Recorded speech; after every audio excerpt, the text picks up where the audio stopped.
Today you are going to enter into the new chapter, statistics. Okay, first we will learn about who is the father of statistics. A biologist person, Ronald Fisher, only called as the father of statistics. Why he was called as the father of statistics? Nothing. Actually, he attributed statistics, that means he applied the statistics in the various fields like biometry, genetics, psychology, education, agriculture, like that. So only he is called as the father of statistics. Okay, evolution of statistics in India. It was brought up by the P.C. Mahalanobis. He only got the evolution of the statistics in India. Actually, before that means during the Chandragupta period as well as Akbar period also, statistics it is used in our country.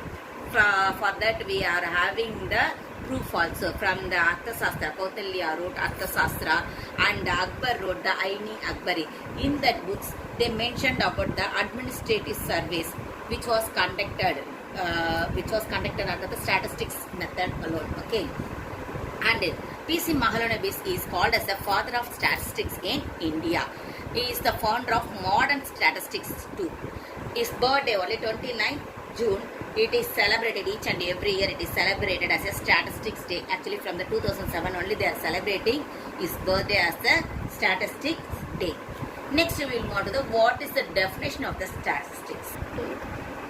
Statistics as a science of estimates and probabilities. It was said by Burlington. Okay, we will move on to the characteristics of the statistics. Statistics are an aggregate of facts. For example, we may say numbers in a calendar for the pertaining to a year will not be called statistics, but it to be included in statistics when it should contain a series of figures with relationship for a prolonged period. If it is having the relationship with the prolonged period, means definitely we will calculate that one as a statistics. Statistics always it is expressed in the numerically only. It is expressed in the numerically, estimated in the numerically, and also enumerated in the numerical way. Statistical collection, it should be the systematic with a predetermined purpose. The purpose of collection of statistics, it should be determined beforehand in order to get accurate information. It should be capable of being used as a technique for drawing comparison. When we are comparing the two figures, we need the statistics in the, that means it should be capable.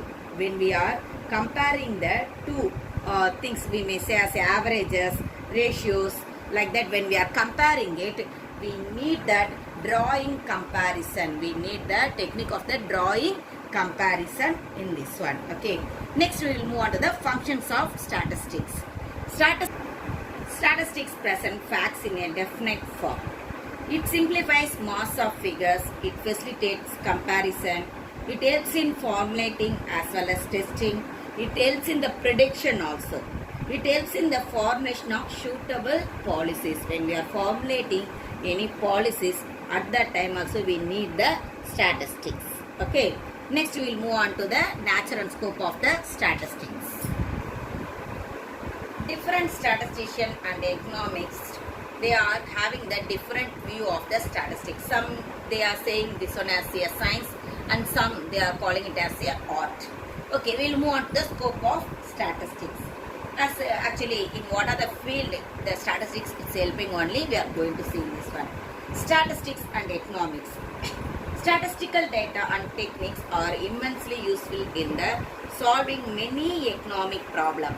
Many economic problems like fluctuation in the wages, prices, production, distribution, wherever we are getting the fluctuation in the economical side, there we can be able to utilize the statistics to solve that problems. Statistics and firms. It is widely used in many firms to find whether the product is conforming to specifications or not.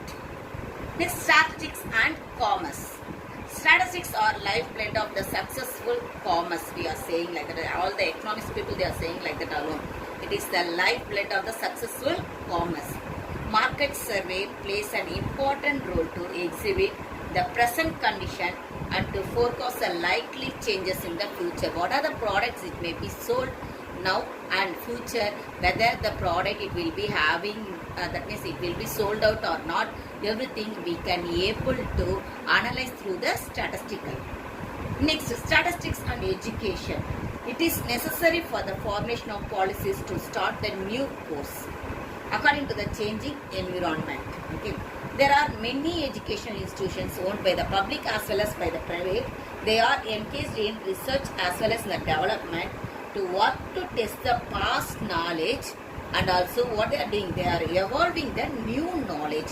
Through that, what they are doing, actually they are doing the research in the past knowledge, and they are coming forward to evolve the new knowledge. These are possible only through only the statistics only we can able to do. Statistics and planning. Actually, world of planning also we may say, actually statistics, it is indispensable in planning alone. But in the modern world, it the termed as the world of planning. Almost all the organization in the government are seeking the help of the planning for efficient working. For the formation of a policy, vision and execution, for everything we need the statistics. In order to achieve all the goals, various advanced statistical techniques are used for processing, analyzing, interpreting, and so many things in the data set itself. In India also, statistics play an important role in the planning, both at the central as well as the state government levels. They are utilizing for planning. They are utilizing the statistical method alone.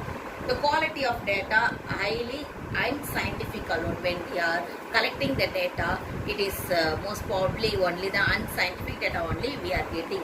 So only plan we can't able to achieve our goals. Statistics and medicine.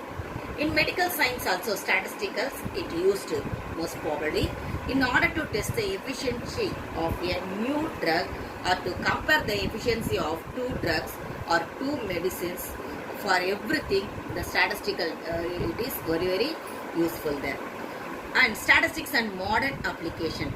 Recent developments in the field of computer and information technology has enabled the statistics to integrate their models, and thus make statistics a part of decision-making procedure of many organizations.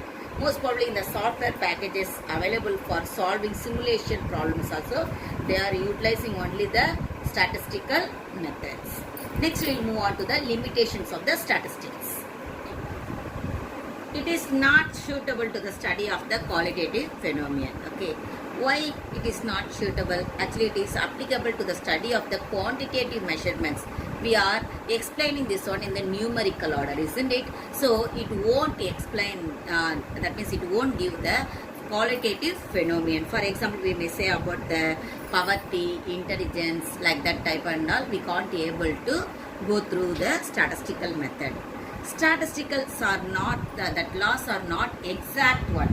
It is well known, we well know that one, mathematical and physical sciences are exact. But statistical laws are not exact, and statistical laws are only approximation. Only in the approximation alone, we are utilizing the statistical method. Conclusions are not universally true. Next, statistics table may be misused. It may be misused. Where they may be misused, may say. Statistical methods are the most dangerous tools on the hands of the inexpert people. Actually, expert people only they are using that one in the proper manner. But inexpert people, what they are doing there, they are misusing this statistical table. The use of statistical tools made by the inexperienced and untrained person might lead to the wrong conclusions alone. Statistics is only one of the method of studying the problem. How we are saying that it is the only one method means it does not provide the complete solution of the problems, because problems are to be studied taking the background of the country's culture, philosophy, religion, everything only we should consider, isn't it? That the statistical study should be supplemented by other evidences alone, not through the statistical. We can't able to, that means we can able to do only the problems alone, we can solve through the statistical method. Okay, next we will move on to the types of statistics. Descriptive statistics and inferential statistics. The branch of statistics devoted to the summarization and description of data is called the descriptive statistics.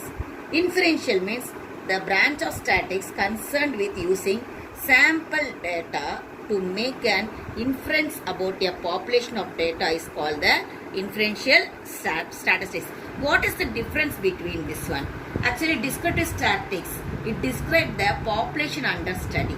But inferential statistics, what it's doing, it draws the conclusion for the population based on the sample result.